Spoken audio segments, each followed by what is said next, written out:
My name is Camelia. I'm 30 years old and I live in Portland, Oregon. All my life, I've known one thing. In my parents' eyes, I was never the chosen one. That title always belonged to my younger sister, Savannah. Savannah is 3 years younger than me, and ever since she was in preschool, the world around me began shifting toward her. I still remember my 7th birthday. My mom brought home a tiny cake from the grocery store, lit exactly 7 candles, and told me to make a wish. No balloons, no music. Just my parents and an old camera. I forced a smile, but when Savannah turned 4, Mom hired a full-blown party company, invited over 20 neighborhood kids, set up a backyard play area with a bounce house, cotton candy machine, and even a woman dressed as Princess Elsa singing birthday songs. When I asked, "Why don't I get birthdays like that?" my mom just chuckled and said, "Because you're older now, you don't need those things anymore." But I was still a kid. I also dreamed of wearing a princess dress, having a party filled with lights and hearing someone place their hand on my shoulder and say, "You're special." As we grew older, things became clearer. Everything I had, I earned myself. Savannah? She just had to ask. I saved nearly a year's worth of allowance to buy the rollerblades I'd dreamed of, but the moment Savannah saw them and started crying, my parents drove to the sporting goods store and bought her a pair that cost twice as much. When I protested, Mom said, "You're the older sister, you should give in." I learned to swallow my anger like bitter candy, but the bitterness never really went away. In middle school, I made the school volleyball team and was elected team captain. For the final game of the season, I hoped someone from my family would come cheer me on. But when I looked up at the stands, there was no one. Afterward, Mom called and said, Savannah had a stomachache, I had to stay home with her. I had nothing left to say. Savannah once scribbled a drawing of her dream house in art class. My parents framed it and hung it in the living room like it was a masterpiece. Me? I won 2nd place in a statewide writing competition in 10th grade and got nothing but a nod and a "good, but don't let it go to your head." That disappointment chipped away at me. Still, I kept trying. Studying hard, winning scholarships, joining extracurriculars. I always hoped that if I worked hard enough, my parents would finally see me, that they'd be proud. But every time their gaze returned to my sister, as if I were just a blurry shadow behind her. One day, I asked my dad directly, "Are you ever proud of me?" He looked at me like I had asked for something extravagant. "You don't need praise to know you're good, right?" I nodded. But inside, it felt like the air had been sucked out of me. As I got older, I stopped trying to compete. I just wanted to be acknowledged. As a person, not someone whose role was to make Savannah shine. I entered high school with one goal, to be so good no one could ignore me. I joined the debate team, the school newspaper, and the STEM research group for gifted students. While my friends were still figuring things out, I had a detailed plan for each school year. Grades, achievements, projects, even my college applications. I stayed up late doing homework and spent weekends volunteering at the city library. Every time I aced an AP exam or got accepted into prestigious summer programs, I'd rush home hoping for a simple, "well done" from my parents. But every time, I was met with silence or a, "That's good, but don't get complacent." And Savannah? She got a C+ on a math test and came home bragging. Mom took her out to celebrate. Dad said, "That's amazing, math was always a nightmare for me. You're already better than I ever was." I stood in the kitchen holding a glass of water, but it felt like I was holding a stone. It wasn't Savannah's fault. Honestly, I don't think she even realized she was wrapped in a cocoon woven by our parents. But the truth was, she was always praised, always rewarded, even when she did a fraction of what I did. I remember the parent-teacher meeting in 11th grade. The principal herself invited me to a statewide student leadership forum. Only 10 students were selected across Oregon. I wrote the application myself, submitted the essay, and passed 3 rounds of interviews. When I brought the invitation letter home, Dad glanced at it and said, "Don't forget your chores if you're going to be gone. Your mom can't clean everything alone." As for Savannah, When she said she wanted to learn how to drive, my parents immediately gave her a used Subaru and hired a private driving instructor. I learned to drive using Aunt Lucy's car on weekends, practicing alone in an empty grocery store parking lot after work. I wasn't jealous of Savannah. I was jealous of what it felt like to be believed in, to be anticipated, to be someone's pride, a feeling I only knew from books and movies. I received a full scholarship to Clarkford University, an elite school with an acceptance rate below 10%. I came home holding the acceptance letter, heart pounding with joy. But when I handed it to my mom, she said, "Clarkford? That's far. Are you sure you can handle the pressure?" Then she turned and walked into Savannah's room without another word. I stood there, as if someone had just cut the last thread tying me to my family. Not because she doubted me, but because she didn't even want to believe I could achieve something worthwhile. That spring break, Savannah wanted to go to New York with her friends. My parents didn't hesitate to pay, and even bought her a new camera to capture her youth. Me? I asked for money for a plane ticket to attend an international scholarship interview in San Francisco. Mom shook her head and said, "You should learn to save. You already got a scholarship and still want more?" So I went. Alone. Using money I earned from my cafe job and selling things on eBay. I sat on the plane, looking out the window, tears falling. Not from loneliness, but because I finally understood no matter how hard I tried, in my parents' hearts, that place would always belong to Savannah. I entered college like someone stepping out of the dark, still squinting at the light. While my classmates had parents helping them move in, I quietly carried 2 suitcases onto the first bus to the Clarkford campus. No one saw me off. No good luck hug. No one watching from behind. I was used to that. But this time, the emptiness wasn't so easy to swallow. The more I tried to stand tall, the more I realized a growing hole inside me. Something achievements and busyness couldn't fill. I developed chronic insomnia, often staying up until morning. Sometimes I'd sit staring at a blank essay for hours without typing a single word. I didn't tell anyone, because I believed if I showed weakness, no one would be there to help me up. Everything truly collapsed when I fainted in my sophomore finance class. The doctor said it was a nervous breakdown caused by prolonged stress. That's when the school required me to meet with a counselor. During the first session, I sat silently for 15 minutes. Then the counselor gently asked, "Camilla, do you feel like you're straining just to be seen?" I broke down in tears. I couldn't hold it back anymore. Those therapy sessions pulled me out of the fog. I began to understand that emotional neglect from family wasn't my fault. That what I experienced was real harm, not me being too sensitive like Mom always said.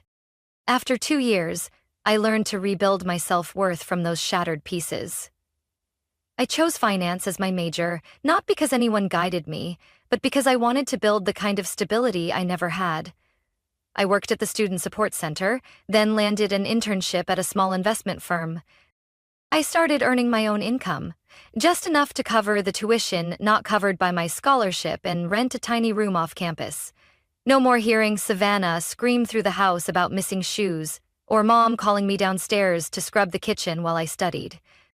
I graduated with honors, received offers from 3 major firms. I chose a financial consulting company in Seattle, where I knew I could truly grow. 7 years have passed, and I'm still there. From analyst, I was promoted to team leader, then to associate director. I work tirelessly, but for the first time, I feel seen. No one sees me as someone else's shadow anymore. At 27, I bought my first apartment. It was a small space filled with light near Green Lake.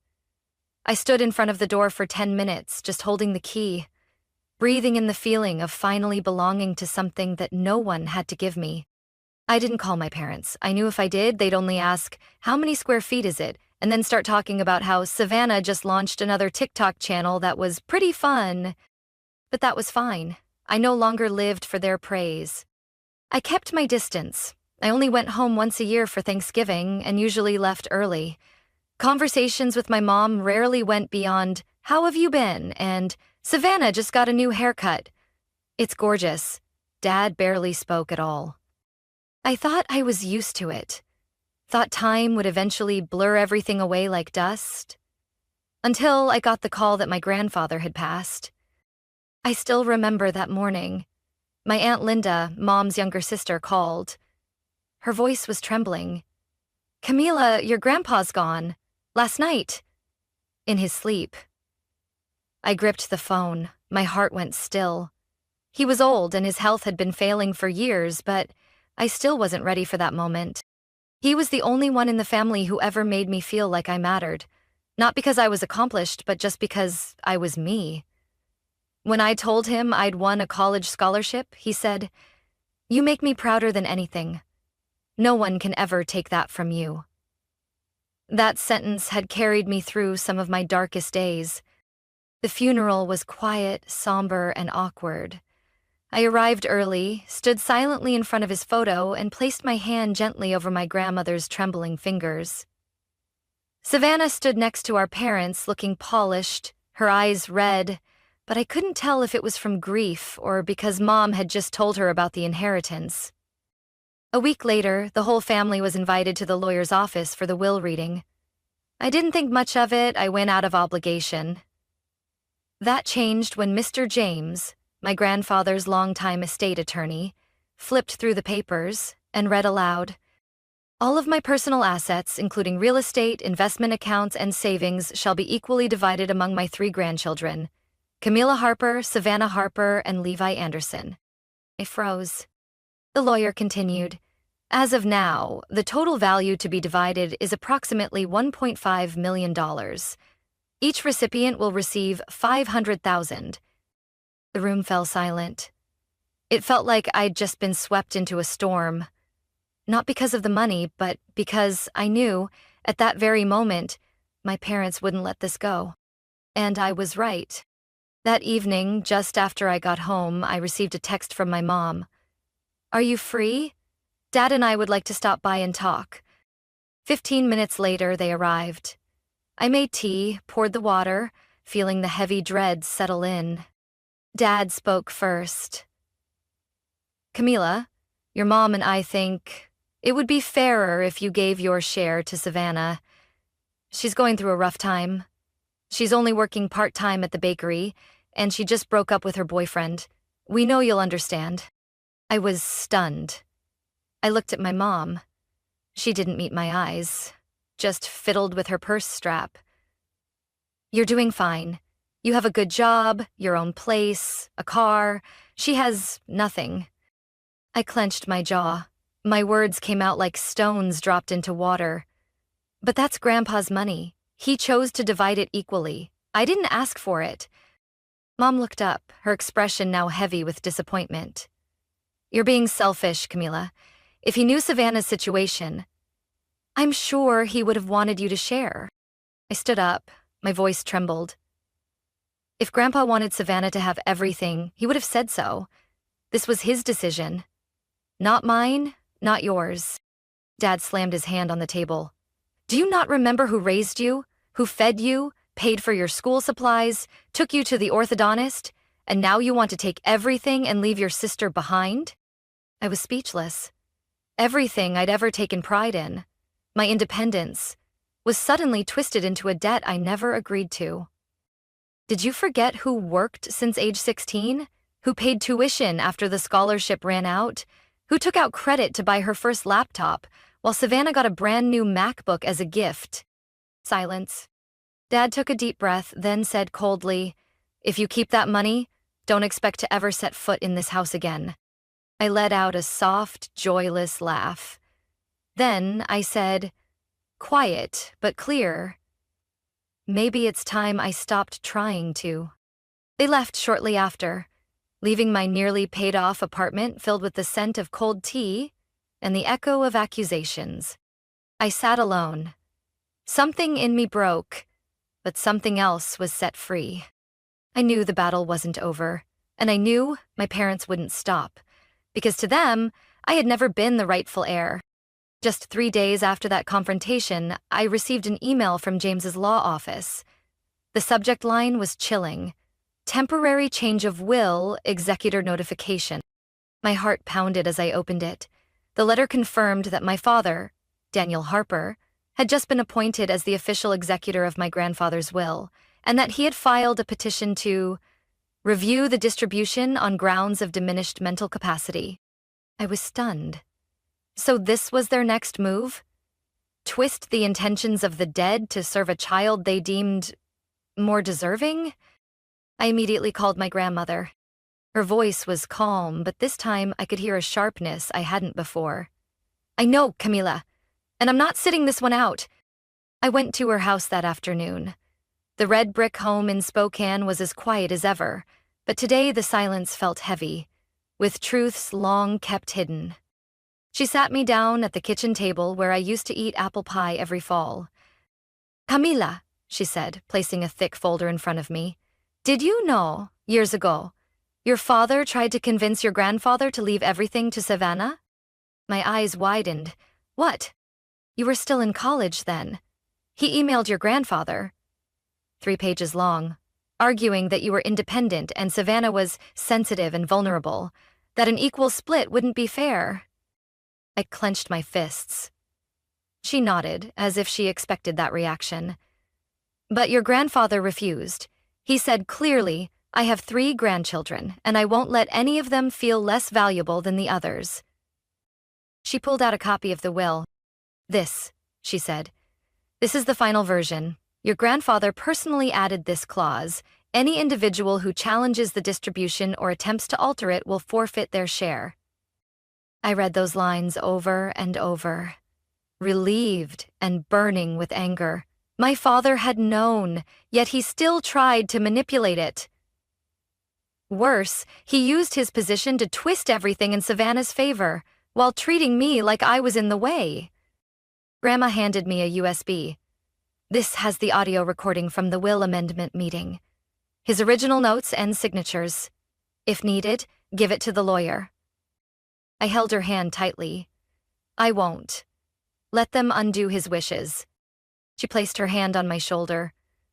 "I've always known, if anyone in this family would stand up for what's right, it's you." The following week felt like a battlefield. My father emailed extended family claiming he had evidence that Grandpa was confused when drafting the will. My mom hinted indirectly on the family Facebook group that I was ungrateful, clinging to every penny, and breaking the family apart. I said nothing, but I was no longer afraid.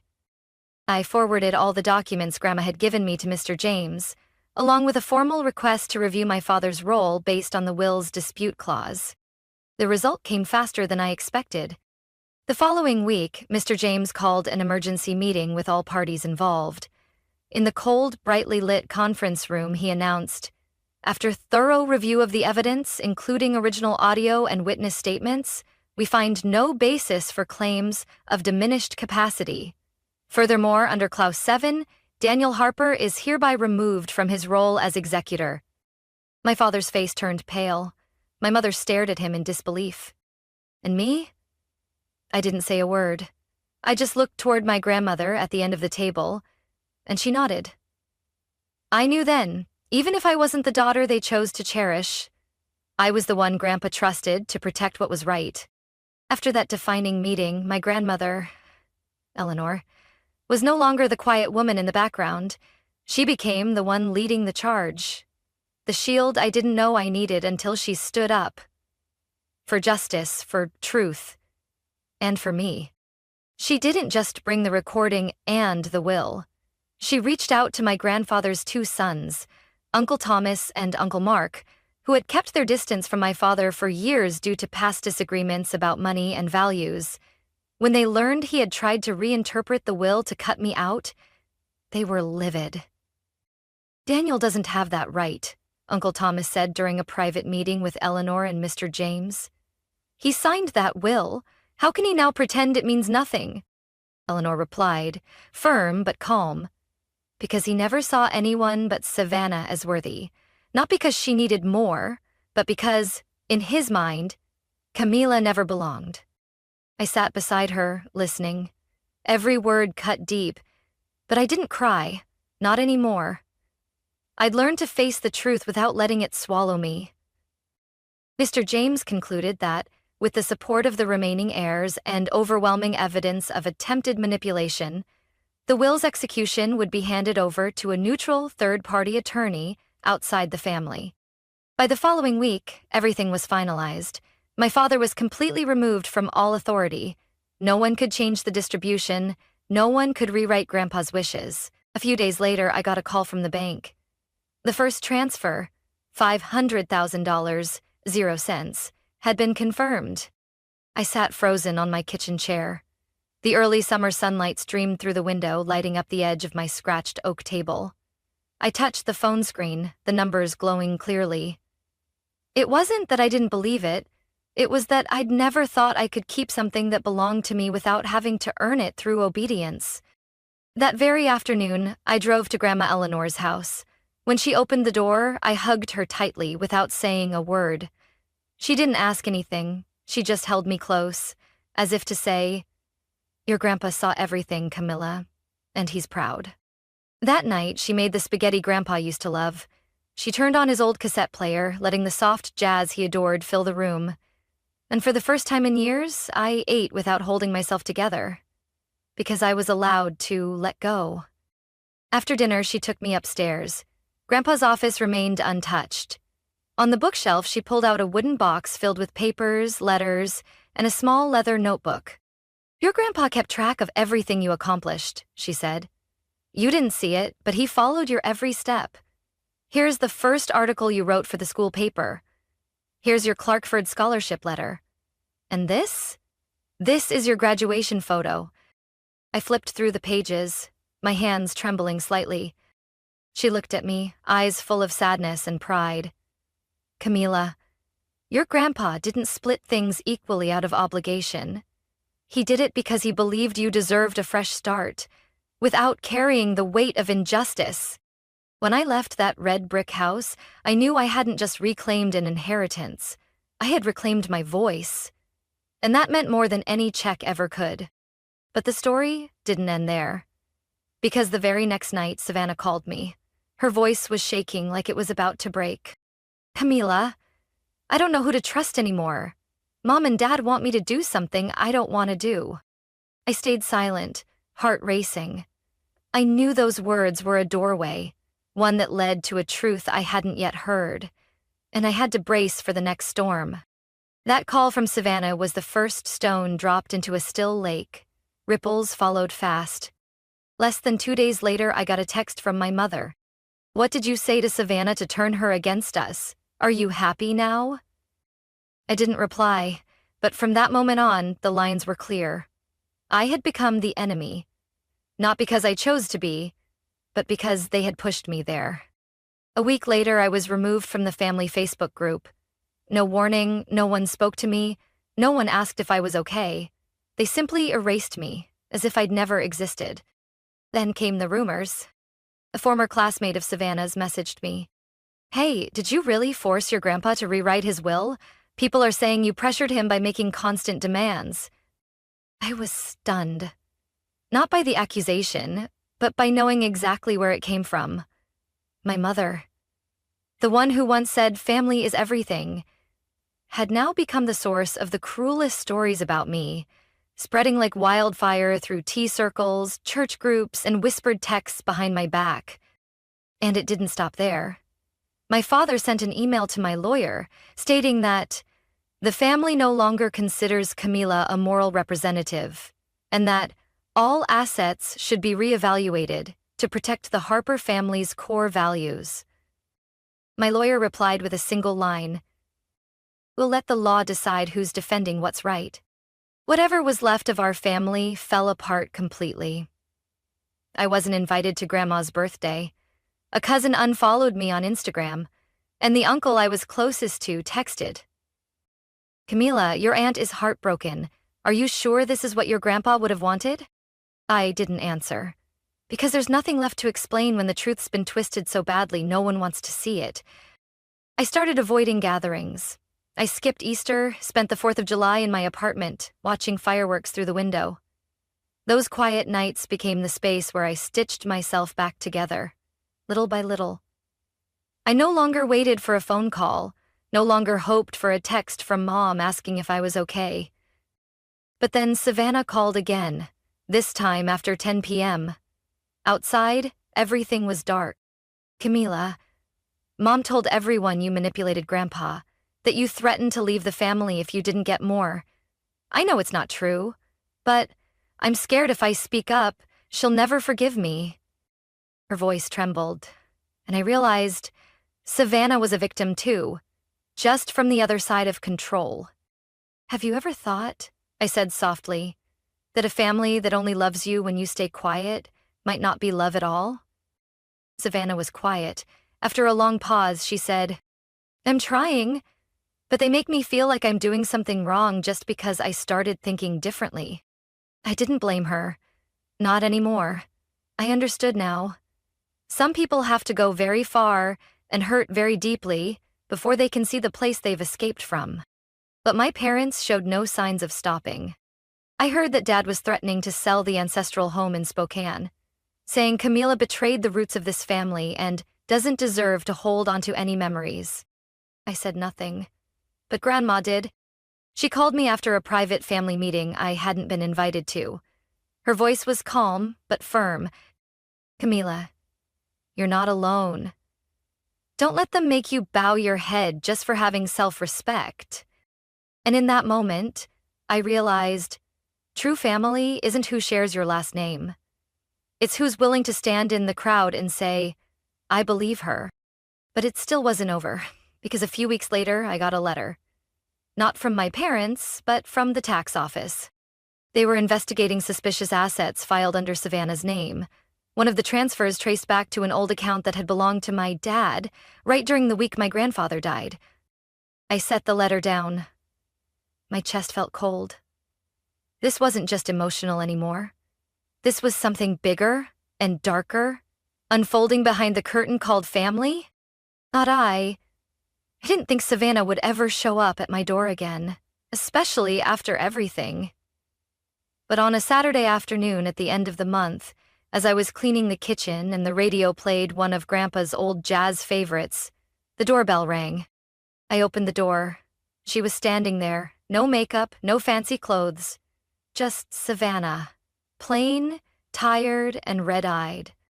I stepped aside to let her in without a word. We sat on the sofa, the silence broken only by the sound of wind slipping through the curtains. After a long pause, Savannah finally spoke. "I'm sorry." I turned to her. She clutched the hem of her coat, eyes fixed ahead.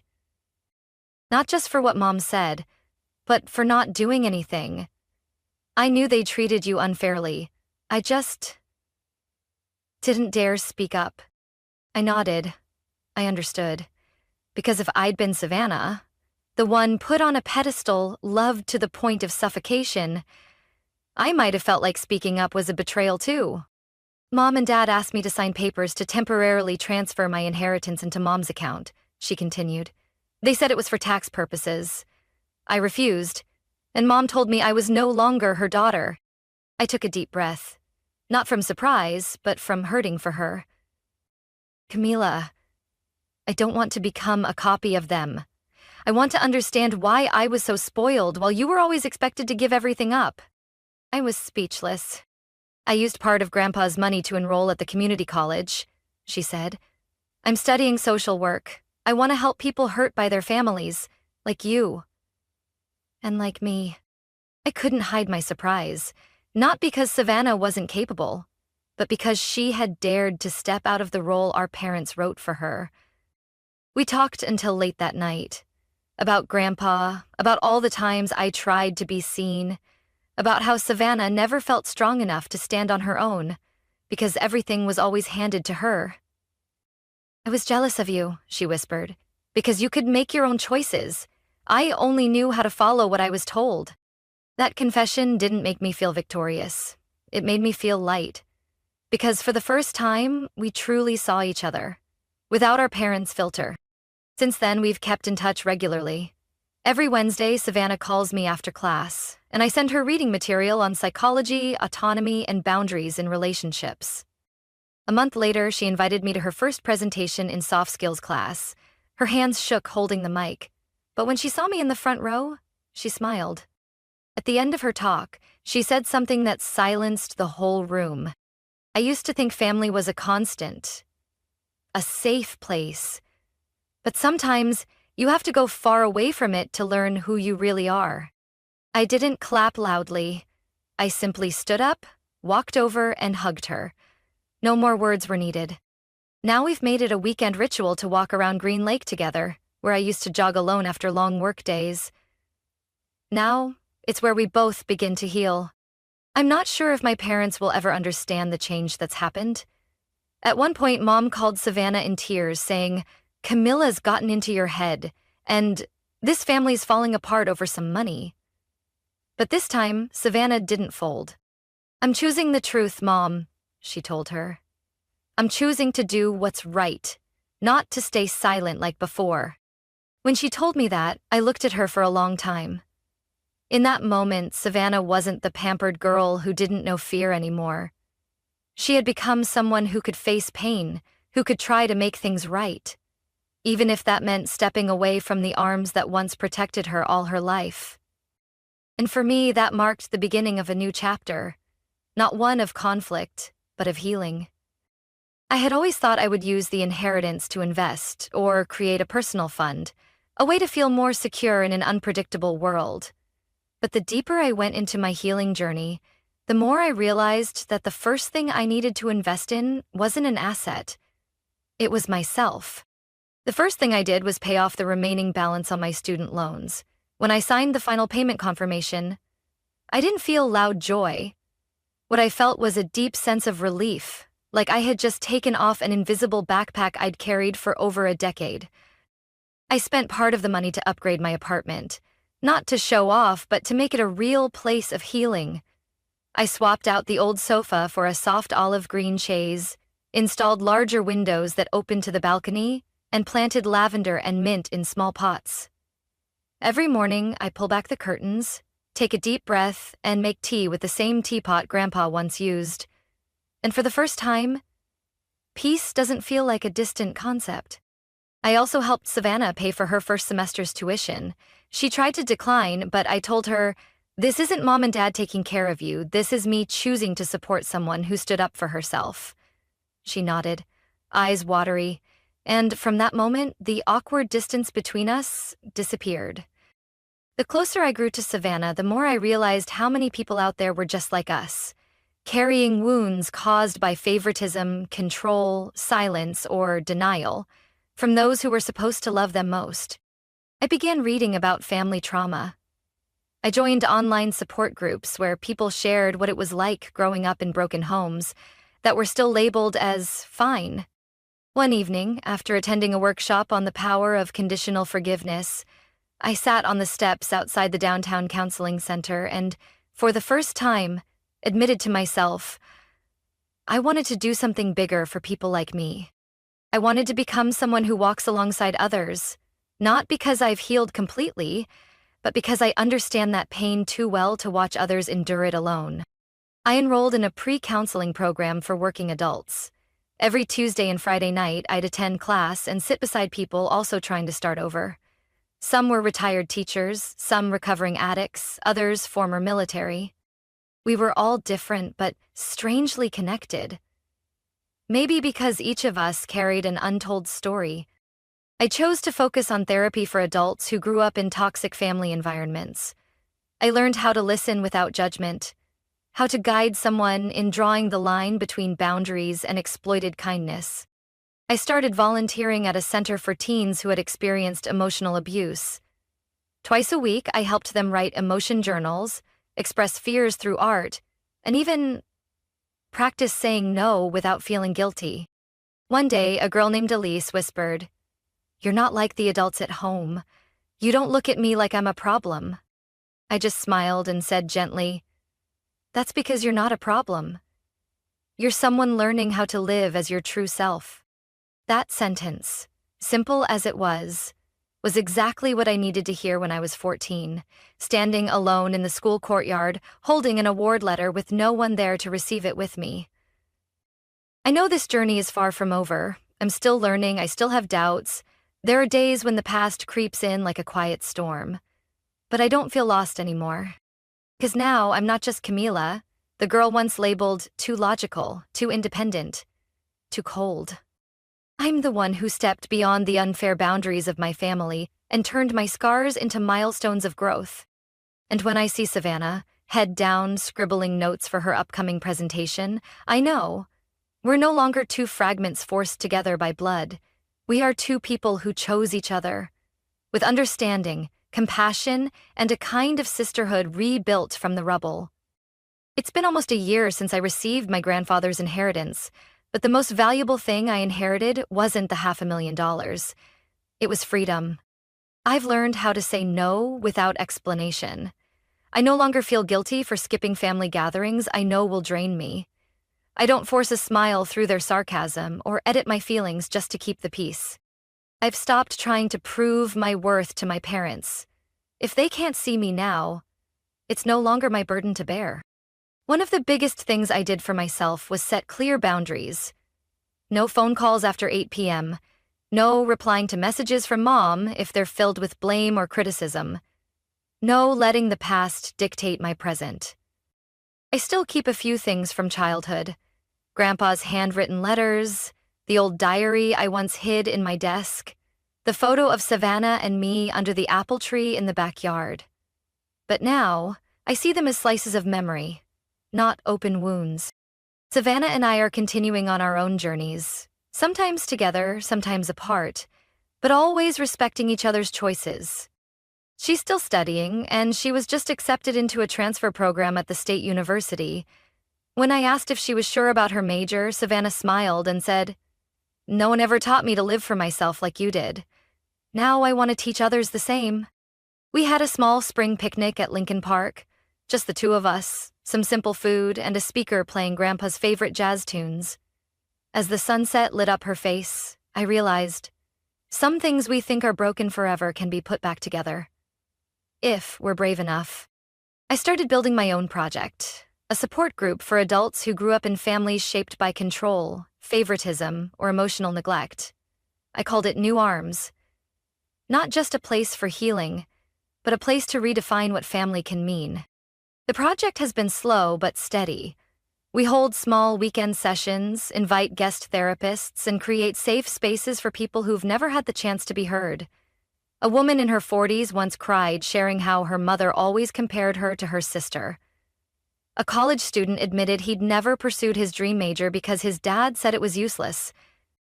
I listened to every story, and each one reminded me of my own. I also began offering one-on-one sessions, once a week, with a limited number of clients. I wasn't chasing numbers, I just wanted to do it right. And enough. Grandma remains my quiet companion. She came to the opening of New Arms and gave me Grandpa's old scarf from his final years. "To remind you," she said, "that no matter how far you go, kindness and fairness should always start from family, or from those we choose to call family." I hugged her for a long time. She didn't need to say much. Her presence was the kind of support I once wished for from my mother. And now, I have it. Just in a different way. My parents still keep their distance. I don't blame them anymore. Maybe the only thing I hope from them now is acceptance. And if they can't give that, I'll still be okay. Because I no longer live in the shadows waiting for someone to flip the switch. I've built my own light. Now I wake up every morning without that heaviness in my chest. I drink coffee, watch the sunlight spill across the curtains, open emails from strangers waiting to be heard. And I know that my journey, even though it began in pain, has led me somewhere entirely different. Somewhere I don't need anyone's permission to be happy. I don't know exactly what the future holds, but I know one thing for sure. The old cycle ends with me, and this new chapter, I'm the one writing it. Camila's story is a reminder that sometimes family isn't where we're loved unconditionally, It's where we have to learn how to heal and define our worth ourselves. By stepping out of favoritism, setting boundaries, and building her life on her own terms, Camila broke a toxic cycle passed down through generations. What matters most is not the family we're born into, but the way we choose to live, with honesty and kindness for those who deserve it. What do you think about Camila's journey? Have you ever felt the same way she did? Share your thoughts in the comments. And don't forget to follow the channel for more powerful, real-life stories about family and finding your voice.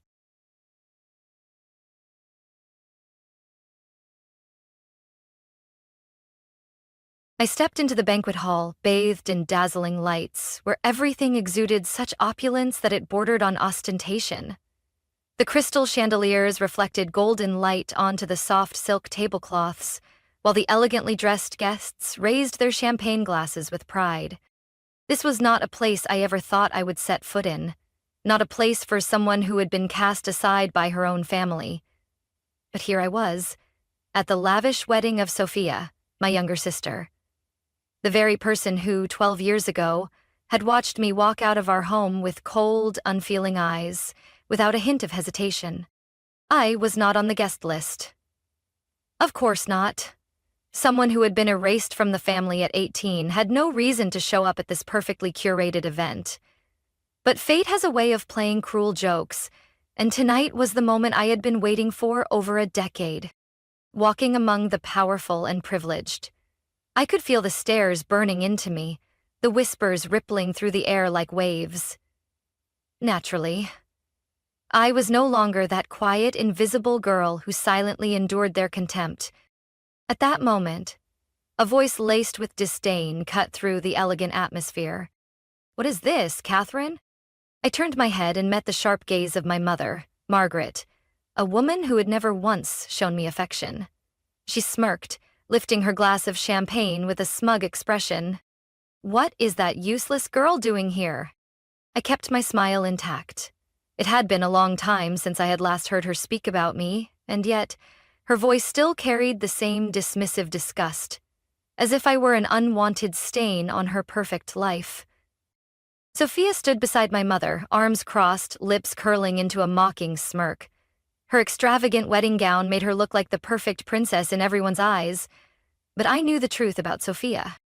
"You're not on the guest list," she said haughtily, loud enough for those nearby to stop and turn toward us. But before anyone could react, another voice rang out, this time filled with shock and a trace of fear. "Wait, she's..."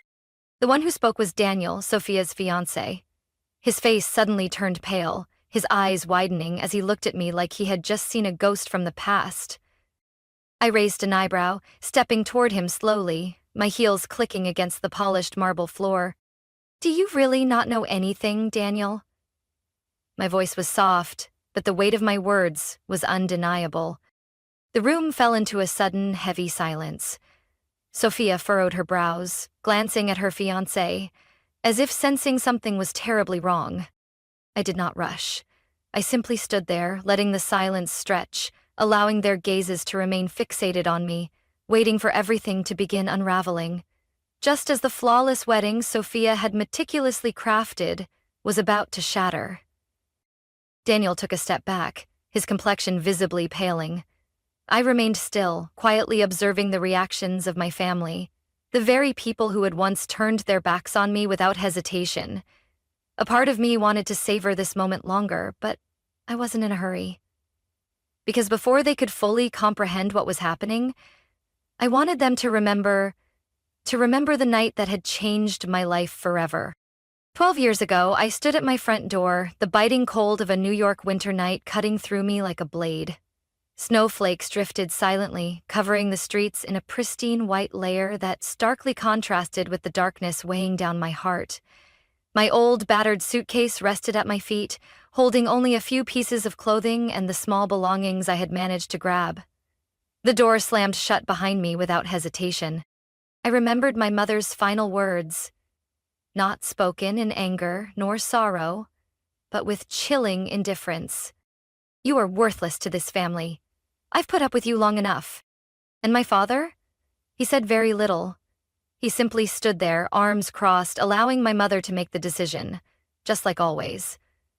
And Sophia, just 17 at the time, stood with her arms folded, smirking like she had just won a battle she had been waging for years.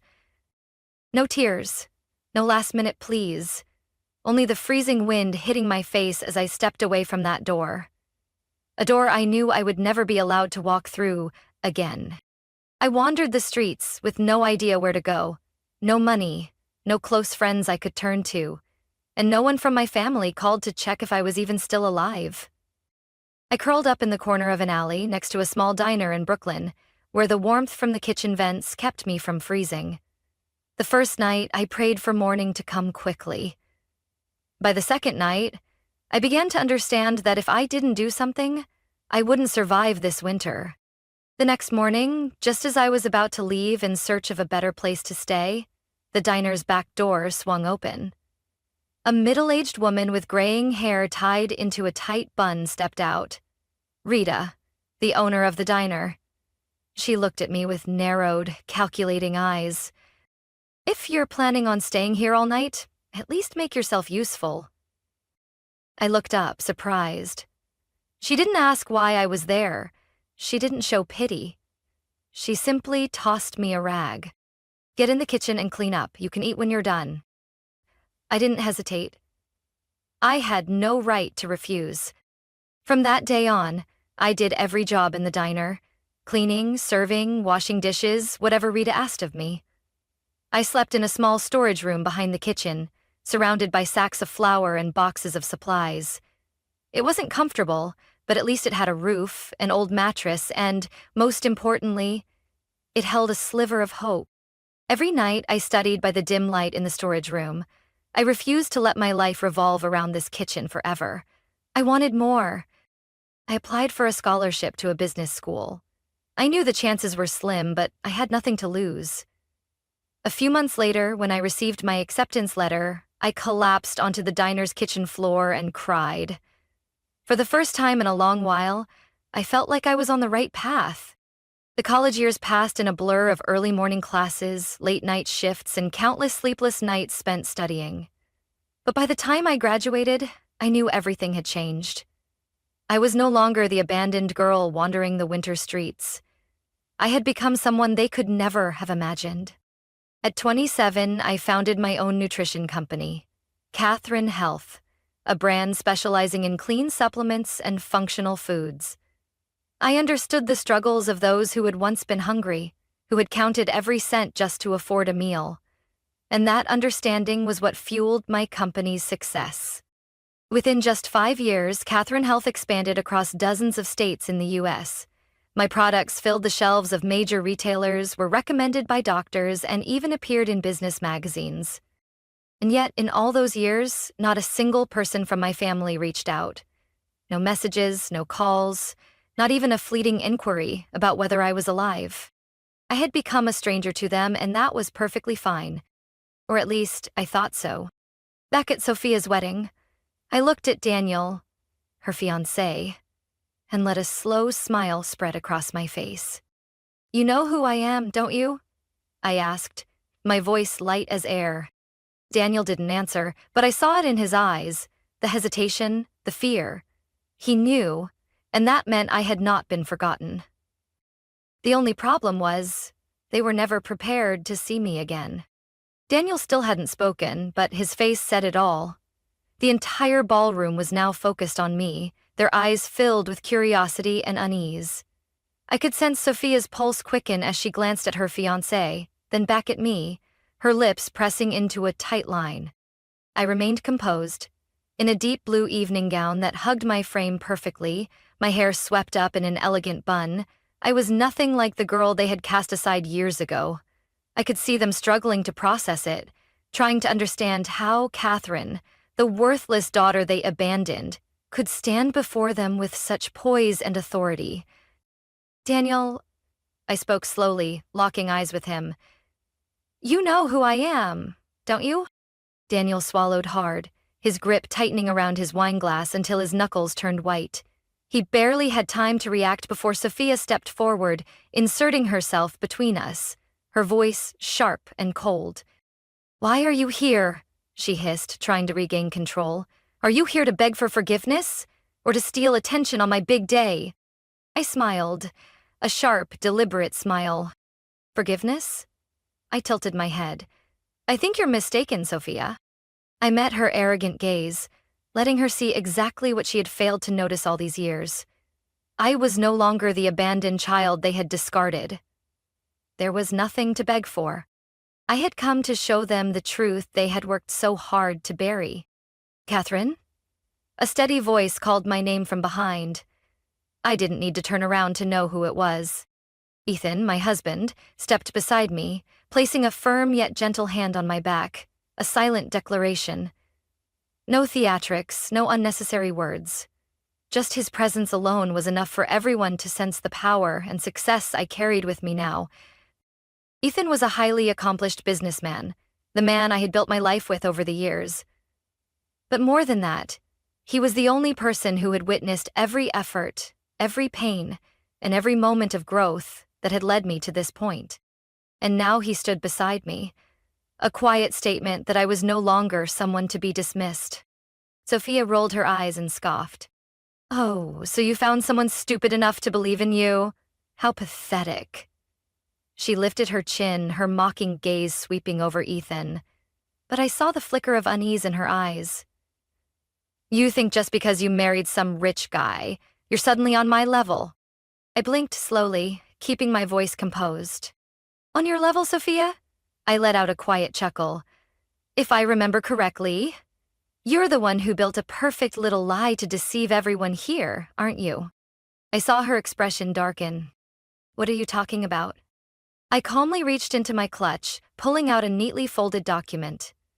I held it up, steady and deliberate. "This is your academic record from medical school," I said, my tone as light as ever, but each word struck her like a knife. "Or rather, the proof that you were expelled in your second year." A heavy silence fell over the ballroom. Sophia froze.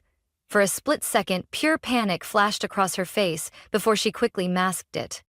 "You're lying." "Am I?" I shrugged, turning to Daniel. "If you don't believe me, feel free to check for yourself.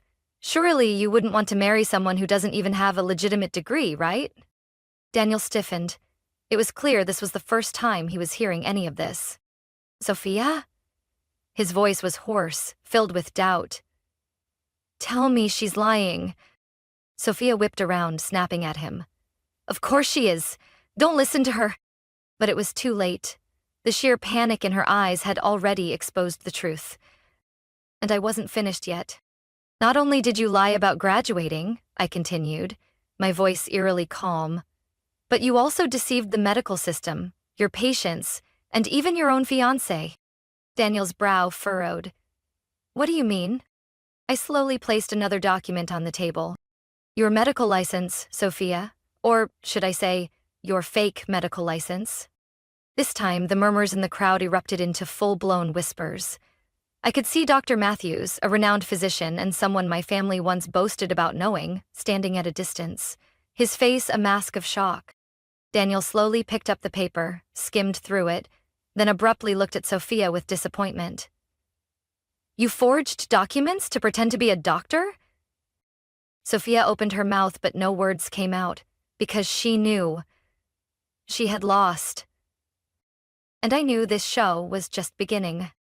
Daniel stared at the paper in his hands, the trust he once had for Sophia now replaced with doubt and disillusionment. The entire ballroom was drowning in heavy silence, broken only by the growing whispers of the guests. They were beginning to realize that the grand wedding they were attending was not a fairy tale, but a disaster about to explode before their eyes. Sophia tried to regain her composure, but I could see her hands trembling. "You think a meaningless piece of paper like this can ruin me?" Her voice was defiant, but the tension in her eyes betrayed her. "Daniel, don't believe her. She's just trying to stir up drama." Daniel slowly shook his head. "But you never told me about this, Sophia. If it's all a lie, why do you look so nervous?" Sophia opened her mouth to argue, but I didn't give her the chance. I slowly reached into my clutch and pulled out a small USB, holding it up for everyone in the ballroom to see. Sophia, did you really think all I had was a single document? I smiled, but there was no warmth in my eyes. No, I came prepared for much more than that. The entire room fell silent. I could see Margaret, my mother, clutching her champagne glass so tightly that her fingers turned pale. Richard, my father, sat motionless at the table, his jaw clenched, a clear sign that he knew what was coming. I turned to Daniel.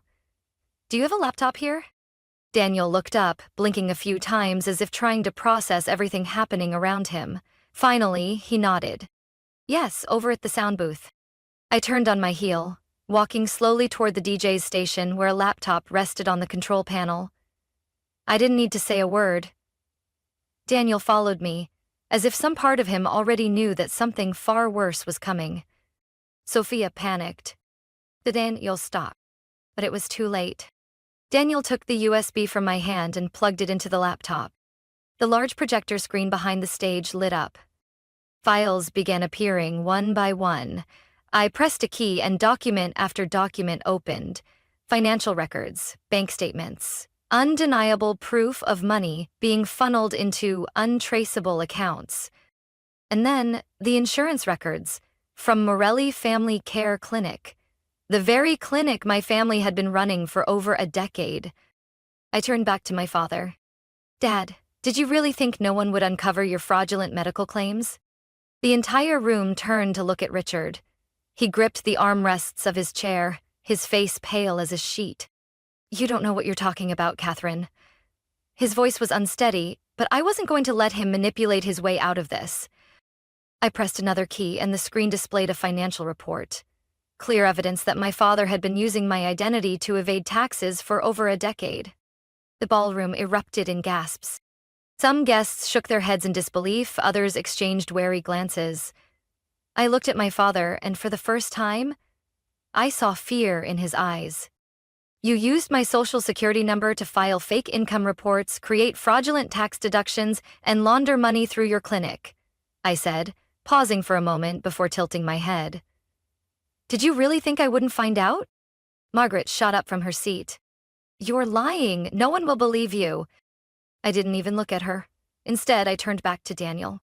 This isn't just some minor financial scandal, I said. If you look closely, you'll see that Sophia's involved too. She stole another intern's identity to issue prescriptions and collect insurance payouts. Daniel didn't say a word. He turned to Sophia, his face filled with pain. You lied to me about all of this? His voice was hoarse. Sophia frantically shook her head. No, it's all lies. I let out a quiet chuckle. If you're so sure, then why don't you explain what's on that screen? Sophia trembled. Daniel looked at her for a long moment, then slowly reached for his ring finger. I was ready to spend my entire life protecting you, he said bitterly. But it turns out the woman I was about to marry is nothing but a fraud. He pulled off his wedding ring and threw it to the floor. The sharp sound of metal hitting marble echoed through the silent ballroom. Sophia gasped, stumbling backward as if she was about to collapse. But no one cared anymore. The crowd had already begun murmuring, some guests discreetly leaving their tables while others exchanged knowing glances. I took a step back, watching as everything Sophia had built crumbled right in front of her. Sophia stood frozen in the middle of the ballroom. Her engagement ring lay abandoned at her feet, reflecting the golden light of the chandelier above. But no one picked it up. Tears welled in her eyes, but no one cared anymore. Daniel had left. The perfect wedding she had spent years crafting had collapsed in a single night. The room was in chaos. Some guests rushed to leave while others stood transfixed, their faces filled with a mix of curiosity and fear. Whispers of the Morelli family's involvement in financial fraud and medical malpractice spread like wildfire. Margaret, my mother, desperately tried to keep her composure, but I could see her hands shaking as she clutched her expensive handbag, as if holding onto it tightly would somehow restore her world to what it once was. Don't listen to her, Margaret suddenly shrieked, her voice losing all control. She's always been jealous, always trying to destroy this family. I smiled, stepping closer to her, my voice soft but sharp. Is that so? Then why don't we call the IRS? Or maybe the hospital where Sophia supposedly works. I'm sure they'd love to hear about this. The truth was, they already knew. Just as I finished speaking, a loud ringing cut through the air. Richard, my father, hurriedly pulled his phone from his suit pocket.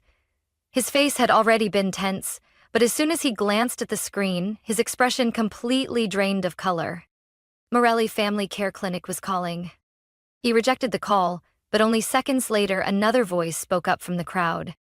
Dr. Collins, a well-known physician from the hospital, took a step forward. His voice was grave. Richard, the hospital is requesting your immediate presence. Dr. Collins' voice was firm as he looked at my father, his eyes filled with suspicion. They've just uncovered multiple forged prescriptions under Sophia's name. All of them are tied to your clinic. A new wave of murmurs rippled through the crowd. Sophia immediately shook her head in panic. No, I didn't do anything. Someone must have forged my name, she screamed, her voice trembling. But no one believed her anymore. And then, right at that moment, the doors to the ballroom swung open. 2 police officers stepped inside. The entire room fell silent, holding its breath. I wasn't the one who called them, but I knew that once the truth was exposed, someone would act before I even had to. One of the officers stepped forward, his voice calm yet commanding. Richard Morelli, you need to come with us for questioning regarding allegations of financial fraud and insurance malpractice. I glanced at my father. For the first time in my life, I saw true fear in his eyes.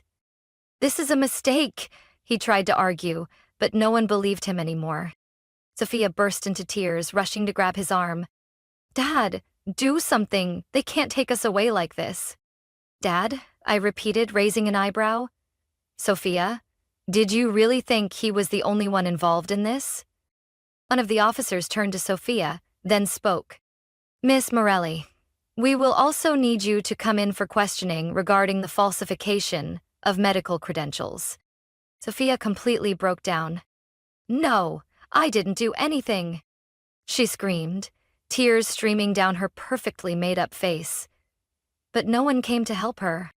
Margaret turned to her daughter, then to her husband, as if desperately searching for someone to salvage the situation. But then, she realized it was over. Some guests quietly slipped out. Others pulled out their phones, recording the spectacle as it unfolded. The Morelli family's reputation, the legacy my mother had spent her life protecting, was crumbling before her very eyes. She turned back to me, her eyes filled with hatred. You destroyed this family. I let out a soft chuckle, my expression unshaken. No, Mother, I said evenly.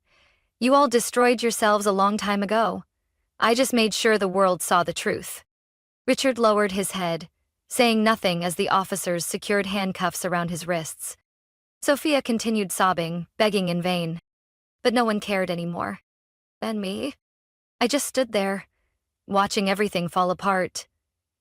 Calm, proud, and with absolutely no regrets. Richard was escorted out of the ballroom in silence. The crowd parted to let the officers pass, but no one spoke up to defend him. His entire life he had been the one in control, the one making all the decisions. But in this moment, all the power he once held had vanished in a single night. Sophia knelt on the floor, her trembling hands clutching at her expensive wedding gown, now stained by the ruins of her own downfall. Once a perfect princess, she was now nothing more than a broken woman, exposed in front of everyone. She had no fiancé, no dignity, and most importantly, no one left to believe in her. Margaret, my mother, stood frozen. I could see it in her eyes. She wanted to do something, to say something that could turn the situation around. But for the first time in her life, she realized that she no longer had control over anything. I took a step forward, facing the man who once declared that I was unworthy of being part of this family. Richard lifted his head to look at me, his expression filled with resentment. You think you've won? His voice was hoarse, thick with anger. You're nothing but a traitor. I never considered you my daughter. The entire ballroom fell silent. Everyone was waiting for my reaction. But I simply stood there, calm and composed, as if I had been waiting for this moment my entire life. I leaned down slightly, looking him straight in the eye. Your family was lost a long time ago. You just never realized it. Not a hint of rage, not a trace of sorrow. I spoke the words as if they were nothing more than facts, and the truth was, they were. Richard opened his mouth to argue, but then he saw it. There was no one left on his side. He had destroyed everything with his own hands. Margaret clutched her designer handbag tightly, her face pale. She glanced around, as if searching for someone still loyal to the Morelli family, but everyone had turned their backs on them. The guests who once praised them, the colleagues who once respected them, now only wary stares and hushed whispers remained. Sophia let out a quiet sob. Catherine, you can't do this to me. I turned to look at her. For the first time tonight, her voice was no longer sharp, no longer filled with mockery. Instead, it was drenched in desperation. You did this to yourself, Sophia, I said softly but firmly. She collapsed further, unable to argue.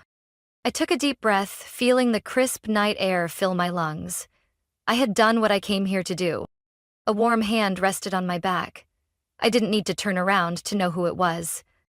Ethan, the man who had always stood by me, the one person whose loyalty I had never doubted. Let's go, Catherine, he said gently, but I could hear the pride in his voice. I gave a slight nod. There was nothing left here for me.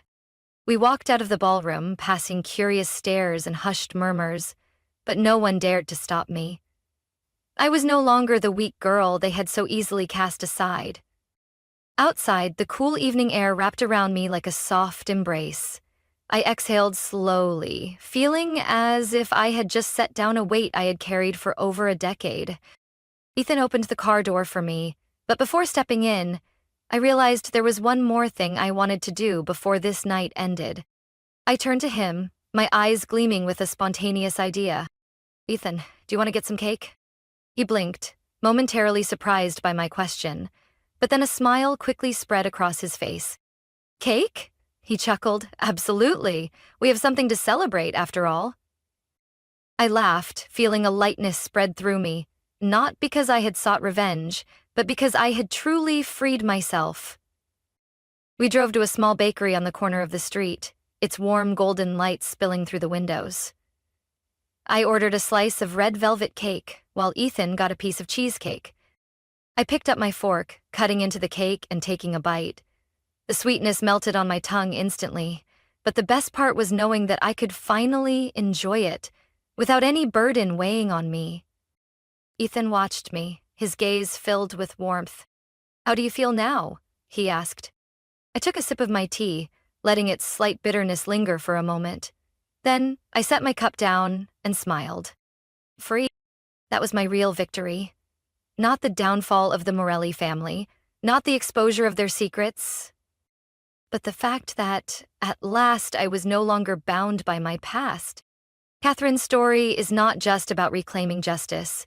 It's a powerful lesson on freedom and self-worth. Sometimes the people we love most are the ones who turn their backs on us first. But what truly matters is not how we are abandoned, but how we rise again. Catherine never sought revenge. She only demanded fairness and proved that a person's worth is not defined by those who discard them, but by how they rebuild their own life. And that is the true victory. What do you think of Catherine's story?